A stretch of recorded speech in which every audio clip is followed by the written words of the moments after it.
बिस्मिल्लाहिर्रहमानिर्रहीम। स्टूडेंट्स, हमने financial accounting की बुक स्टार्ट की हुई थी और लास्ट लेक्चर्स के अंदर हमने कुछ टॉपिक्स जो हैं फर्स्ट चैप्टर के वो कवर कर लिए थे। आज के इस लेक्चर में हम फाइनेंशियल स्टेटमेंट्स जो है ना वो डिस्कस करेंगे। फाइनेंशियल स्टेटमेंट्स क्या होती हैं और कैसे बनाई जाती हैं, ये बड़ा इंपॉर्टेंट क्वेश्चन है। बाज़ औक़ात क्वेश्चन इस तरह आ जाता है, फाइनेंशियल स्टेटमेंट्स क्या होती हैं, या बाज़ औक़ात कोई डाटा आपको दे दिया जाता है और कहा जाता है कि इससे फाइनेंशियल स्टेटमेंट्स बनाएं। अच्छा, ये करने के बाद ना मैं कुछ क्वेश्चंस भी आपसे शेयर करूंगा कि जो हमने टॉपिक्स पढ़ लिए हैं उनमें में से कैसे क्वेश्चंस आते हैं और कौन-कौन सा टॉपिक उनका आंसर होगा। तो इस पैराग्राफ को पढ़ने की ज़रूरत नहीं है, सिंपली इसमें उसने वही बातें की हैं कि जो ऊपर हम चीज़ें करके आ चुके हैं। आप सिंपल इसमें लिखिएगा कि फाइनेंशियल स्टेटमेंट्स जो है ना वो बेसिकली 4 किस्म की होती हैं। Income statement, statement of owners equity, balance sheet और कैश फ्लो स्टेटमेंट। अब सबसे पहले यह इनकम स्टेटमेंट। इनकम स्टेटमेंट क्या होती है? It describes the comparison in details the revenue and expenses and net performance status for the period. ये आमदनी और अखराजात का मुवाजना करती है, ये जो स्टेटमेंट होती है। कंपैरिजन करती है रेवेन्यूज का और एक्सपेंसेस का, यानी आपकी इनकम का और आपके अखराजात का, एक्सपेंसेस का। और जो आपकी खालस नेट इनकम होती है ना, नेट मतलब आपको नफ़ा हुआ है या नुकसान हुआ है, आपका प्रॉफिट है या लॉस है, वो दिखाती है। ठीक है, परफॉर्मेंस स्टेटस आपको शो करवाती है नेट प्रॉफिट का या नेट लॉस का। ठीक है, सिंपल वर्ड्स के अंदर आप इसमें लिख सकते हैं कि it is a type of financial statement and it comprises या describes the comparison between the revenues and expenses and also shows the performance status of net profit or net loss। इसके बाद है स्टेटमेंट ऑफ ओनर्स इक्विटी, मालिक की equity का बयान। It indicates the investment of owner in the business and subsequent changes because of net income या loss for the period including withdrawals during the period। अच्छा, ये कारोबार में मालिक की जो सरमायाकारी है ना, इन्वेस्टमेंट मालिक की, और इसमें होने वाली जो तब्दीलियां हैं, सब्सिक्वेंट चेंजेस, इसमें जो तब्दीलियां होने वाली हैं उनको ज़ाहिर करता है। मसलन नफ़ा हुआ है या नुकसान हुआ है, या कुछ रकम निकाली गई रकम, नफ़ा, नुकसान, इनको ये शो करवाती है। मतलब सिंपल अल्फाज के अंदर ये है कि ये मालिक की जो इन्वेस्टमेंट है ना, ओनर की इन्वेस्टमेंट, उसको शो करवाती है और उसमें होने वाले चेंजेस। अब वो चेंजेस क्या हो सकते हैं? वो नफ़ा हो सकता है, नुकसान हो सकता है, या कुछ निकाली गई रकम हो सकती है, वो ओनर की होती है, जो ओनर की तरफ से। तो ये उस उन चीज़ों को शो करवाती है। इसके बाद है बैलेंस शीट। ये भी एक टाइप ऑफ फाइनेंशियल स्टेटमेंट है, फाइनेंशियल स्टेटमेंट की ही एक किस्म है। It identifies the overall financial position of organisation stating assets, liabilities and owners equity at the end of the business period. ये कारोबार के एंड पर, कारोबार का जब इख्तिताम होता है, जब एंड होता है फाइनेंशियल ईयर का, तो उस वक्त एसेट्स को यानी असासे, लायबिलिटीज, कर्जे और मालिक की जो इक्विटी है उसको जाहिर करती है। यानी ये एक बिजनेस पीरियड के एंड पर उसके एसेट्स, उसकी लायबिलिटीज, उसके ओनर्स की इक्विटी, उनकी ओवरऑल पोजीशन को रिप्रेजेंट करती है बैलेंस शीट। इसके बाद है कैश फ्लो स्टेटमेंट। कैश का फ्लो, बहाव। It describes the cash inflows and cash outflows during a period of time. ये एक मुद्दत के दौरान कैश के आने और कैश के जाने को बयान करती है कि कितनी कैश आई है और कितनी कैश गई है। सिंपल अल्फाज के अंदर आप इनको याद रखें। अब अगर तो थ्योरी का क्वेश्चन आ जाए, फाइनेंशियल स्टेटमेंट्स क्या होती हैं, तो आपने बताना है 4 किस्म की होती हैं। इनकम स्टेटमेंट जो है वो इनकम और एक्सपेंसेस जो हैं उनका कंपैरिजन करती है और परफॉर्मेंस बताती है, नेट परफॉर्मेंस। इसके बाद ओनर्स इक्विटी की जो स्टेटमेंट है, ये भी एक फाइनेंशियल स्टेटमेंट है। तो ये ओनर्स के बारे में डिस्कस करती है, ओनर्स की डिटेल, जो उसके बिजनेस में इन्वेस्टमेंट है या सब्सिक्वेंट चेंजेस हैं, लॉस, प्रॉफिट या विथड्रॉल्स जो हैं, ये बताती है। इसके बाद बैलेंस शीट है, ये ओवरऑल जो पोजीशन है ना किसी बिजनेस की, किसी ऑर्गेनाइजेशन की, उसके एसेट्स, लायबिलिटीज, ओनर्स इक्विटी, सारा कुछ जो है ना ये बताती है। इसके बाद कैश फ्लो स्टेटमेंट है, ये कैश इनफ्लो और कैश आउटफ्लो जो है ना किसी एक मखसूस पीरियड का, किसी फाइनेंशियल ईयर का, हमें बताती है।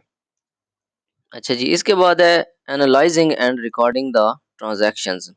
मतलब ट्रांजैक्शंस को एनालाइज कैसे करना है और रिकॉर्ड कैसे करना है, क्योंकि जब भी आपने एक स्टेटमेंट बनानी है, फाइनेंशियल स्टेटमेंट बना रहे हो, चाहे वो कैश फ्लो स्टेटमेंट हो, बैलेंस शीट हो, या इनकम स्टेटमेंट हो, कोई भी स्टेटमेंट हो, तो उसके लिए उन अपने जो रिकॉर्ड्स हैं उनको एनालाइज करना बहुत ज़रूरी है। आपको पता होना चाहिए कि किस अकाउंट के अंदर आपने वो लिखनी है। तो accounting process identifies the business transactions.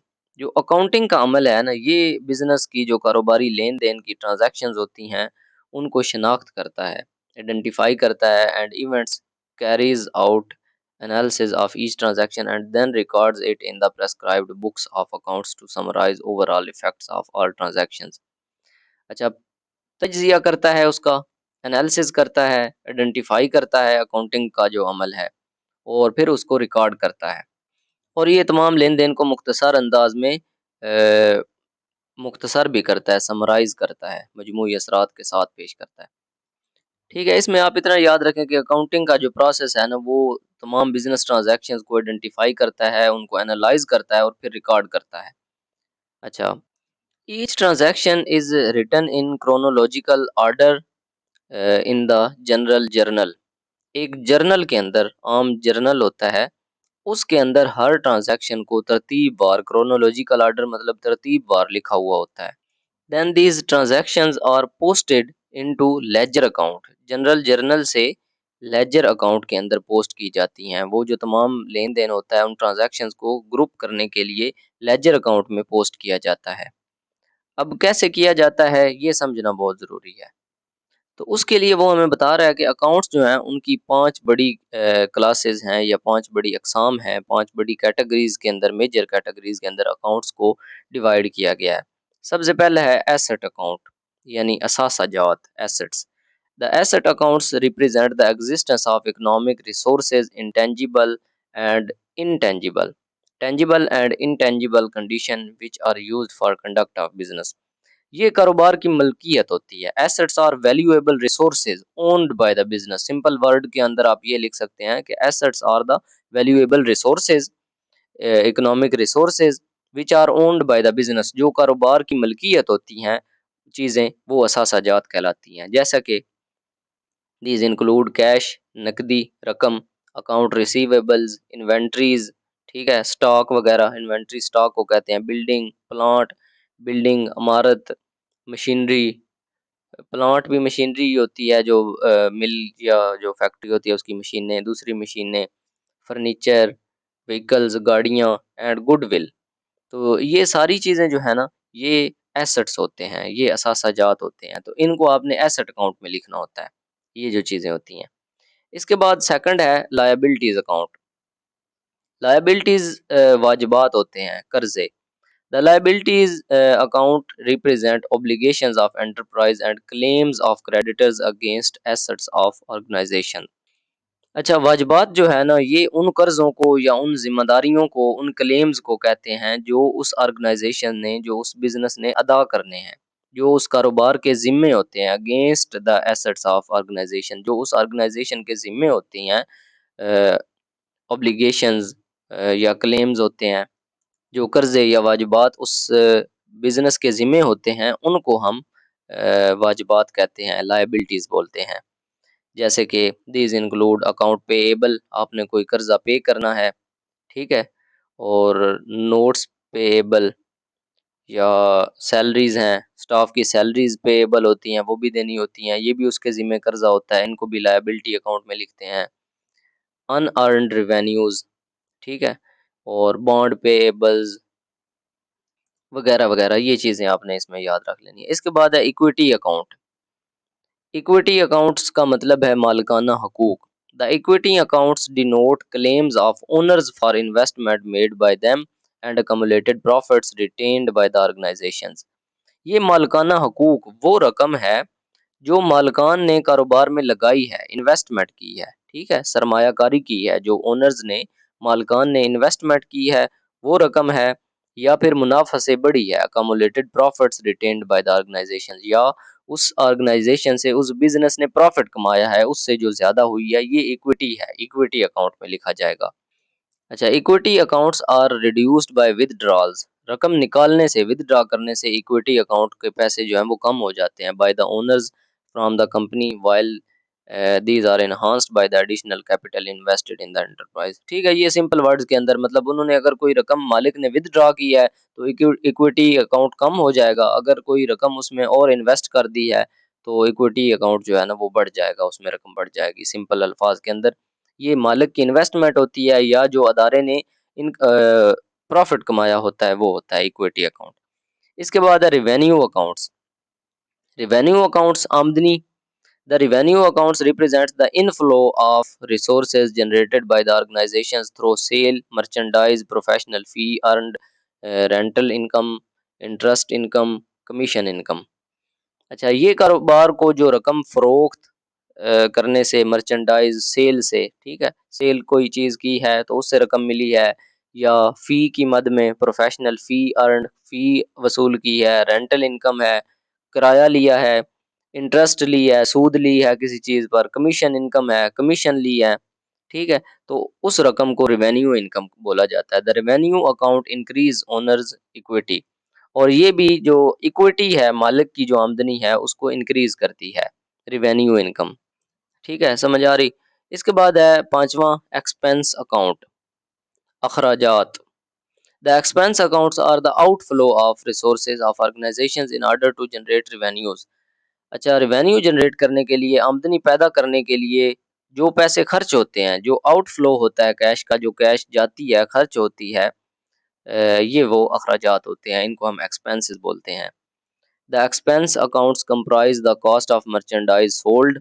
अच्छा, सेल्स वगैरह करने के लिए जो अखराजात होते हैं, सैलरीज दी जाती हैं, यूटिलिटी बिल्स होते हैं, किराया दिया जाता है, एडवर्टाइजिंग इश्तहार के लिए खर्चा होता है, ऑफिस सप्लाईज यूज्ड, सामान जो इस्तेमाल होता है ऑफिस के अंदर, इंश्योरेंस पर जो पैसे लगते हैं, या डिप्रिसिएशन एक्सपेंसेस ऑफ एसेट्स।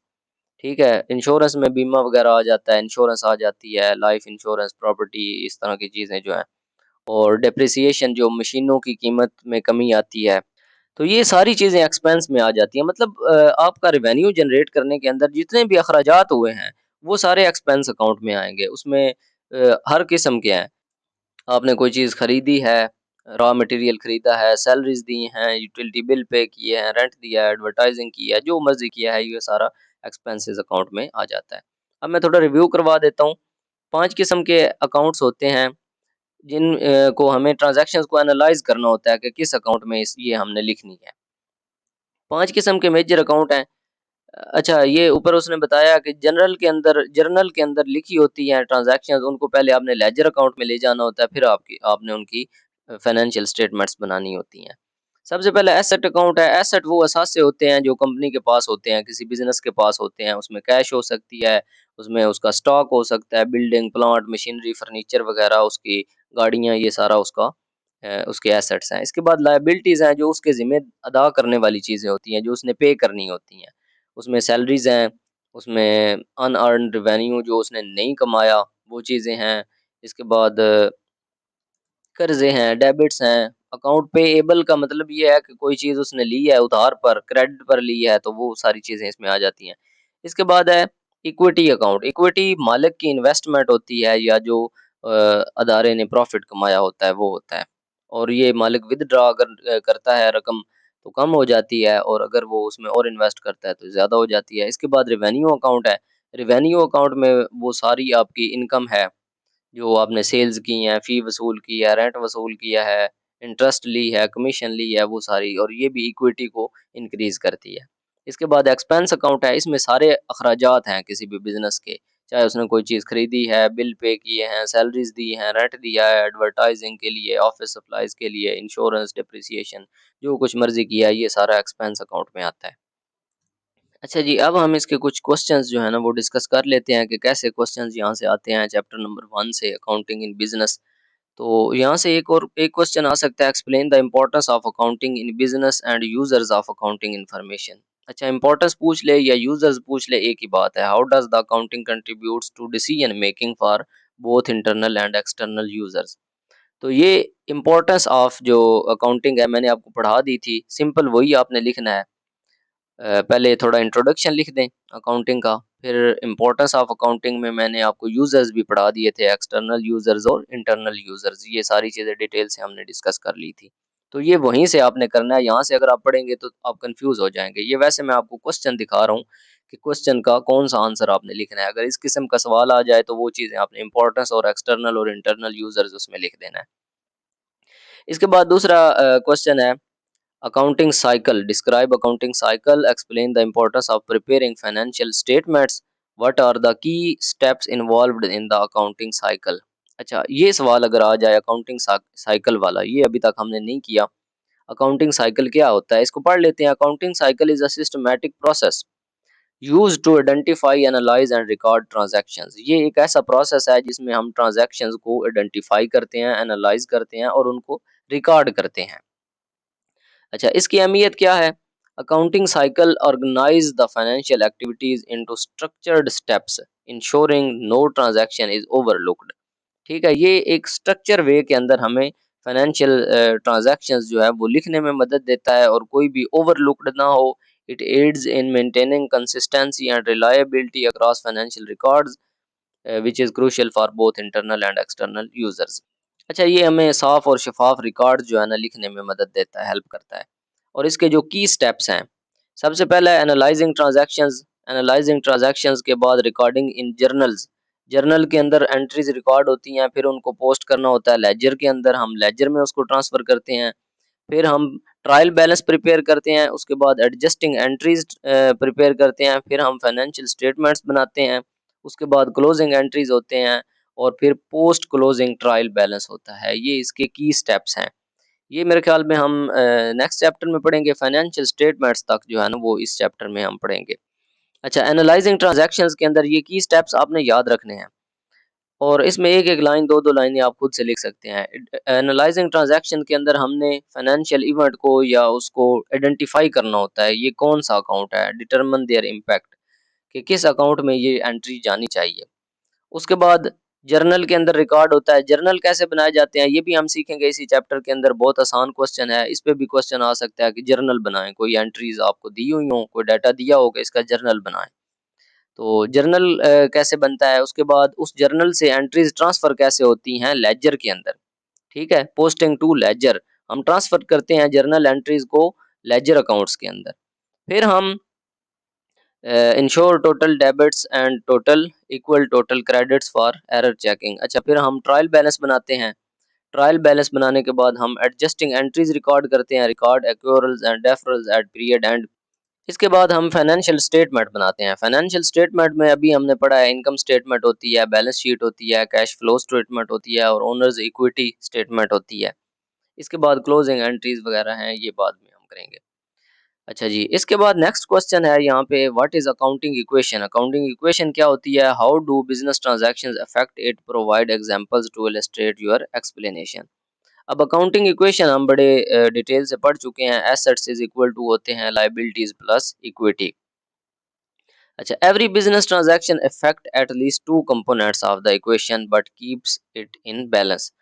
हर जो बिजनेस ट्रांजैक्शन है ना वो इसको अकाउंटिंग इक्वेशन को, इसके दो कंपोनेंट्स को तो एट लीस्ट अफेक्ट करती है, लेकिन अकाउंटिंग इक्वेशन का जो बैलेंस है ना वो बरकरार रहता है। ये हमेशा बैलेंस रहती है, इक्वल रहती है। यानी जो एसेट्स है ना वो हमेशा इन दोनों के सम के इक्वल होते हैं। मतलब एसेट्स में अगर आपका 100 है ना तो लायबिलिटीज अगर 100 हो जाए तो फिर इक्विटी 0 हो जाएगी। अगर इक्विटी 100 है तो लायबिलिटीज 0 हो जाएंगी। अगर लायबिलिटीज 50 है तो इक्विटी 50 हो जाएगी। मतलब दोनों तरफ बराबरी होनी चाहिए। एसेट्स अगर 100 है तो इस साइड पे इन दोनों का सम 100 होना चाहिए। अगर ये 70 है तो ये 30 होगा। ठीक है, इस तरह मतलब ये हमेशा बैलेंस रहती है। अच्छा, for example an owner investing capital increases both assets and equity. अब एक ओनर जो है अगर इन्वेस्ट करता है तो एसेट्स भी बढ़ रहे हैं और इक्विटी भी बढ़ रही है, कैश भी बढ़ रही है और कैपिटल भी बढ़ रहा है। Purchasing inventory on credit increases assets and liabilities accounts payable. अब देखें, मैं आपको ये समझाता हूँ। अगर कोई इन्वेस्ट कर रहा है, कोई ओनर इन्वेस्ट कर रहा है तो उसके एसेट्स बढ़ रहे हैं।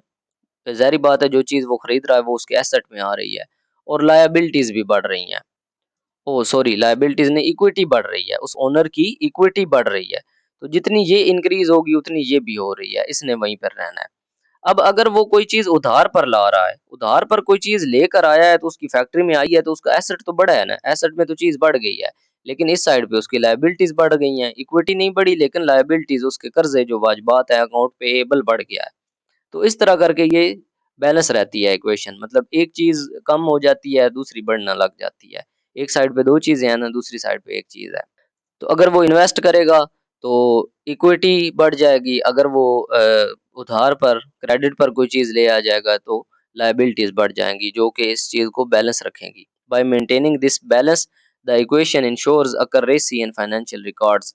तो इस बैलेंस ये से जो इक्वेशन है वो एक्यूरेसी रखती है, फाइनेंशियल रिकॉर्ड के अंदर एक्यूरेसी रहती है।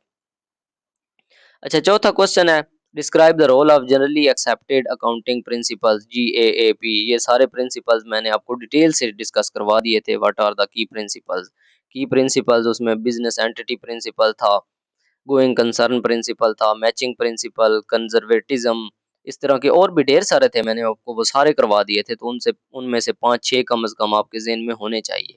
बहुत आसान है। अच्छा, इसके बाद 5वां क्वेश्चन है, what is the preparation of financial statements? Crucial for business. What are the main components of financial statements? ये अभी हमने क्वेश्चन पढ़ा है। Financial statements provide a snapshot of company's financial health, aiding in decision making for both internal and external users. अच्छा, financial statements जो है ना, ये किसी कंपनी को उसकी जो फाइनेंशियल हेल्थ है, यानी उसका जो फाइनेंशियल स्ट्रक्चर है, फाइनेंशियल स्टेटस है, वो बताते हैं और फिर डिसीजन मेकिंग के अंदर हेल्प करती हैं फाइनेंशियल स्टेटमेंट्स, ताकि वो फ्यूचर के लिए अच्छे डिसीजन ले सकें। तो इसके मेन कंपोनेंट्स अभी हमने पढ़े हैं, इनकम स्टेटमेंट पढ़ी है, बैलेंस शीट पढ़ी है, स्टेटमेंट ऑफ कैश फ्लो या कैश फ्लो स्टेटमेंट और ओनर्स इक्विटी स्टेटमेंट हमने पढ़ी है। These documents ensure transparency, compliance and informed business strategies. तो ये सारी चीज़ें मैंने जो आपको वहाँ पे करवाई हैं वही आपने करनी है। तो इस किस्म का क्वेश्चन आ जाए तो उसमें आपने ये लिखना है। ठीक है जी। इस लेक्चर को एंड करते हैं। इस लेक्चर से रिलेटेड अगर आपका कोई भी क्वेश्चन हो तो आप मुझसे इजीली पूछ सकते हैं। नेक्स्ट लेक्चर के अंदर इंशाल्लाह हम फिर ना फाइनेंशियल स्टेटमेंट्स जो है ना वो बनती कैसे हैं, कैसे बनाई जाती हैं, ये भी बड़ा इंपॉर्टेंट क्वेश्चन है, आपको आने चाहिए। और बेसिकली तो आपको यही सीखना है ना कि फाइनेंशियल स्टेटमेंट कैसे रिकॉर्ड करनी है, कैसे बनानी है। तो पेपर में अक्सर क्वेश्चन ये भी आ जाता होता है कि आपको डाटा दे दिया जाए और कहा जाए कि इसकी फाइनेंशियल स्टेटमेंट बनाएं, तो वो कैसे बनानी है, लेजर से उसमें सॉरी जर्नल से लेजर में कैसे एंट्रीज पोस्ट करनी है, ये सारी चीज़ें इंशाल्लाह हम नेक्स्ट लेक्चर के अंदर सीखेंगे। फिलहाल इस लेक्चर को यहीं पे एंड करते हैं। और अगर आपको इस बुक के या किसी और बुक के तमाम वीडियो लेक्चर्स चाहिए हों तो आप हमसे व्हाट्सएप पर कांटेक्ट कर सकते हैं। व्हाट्सएप नंबर आपको कमेंट सेक्शन में मिल जाएगा।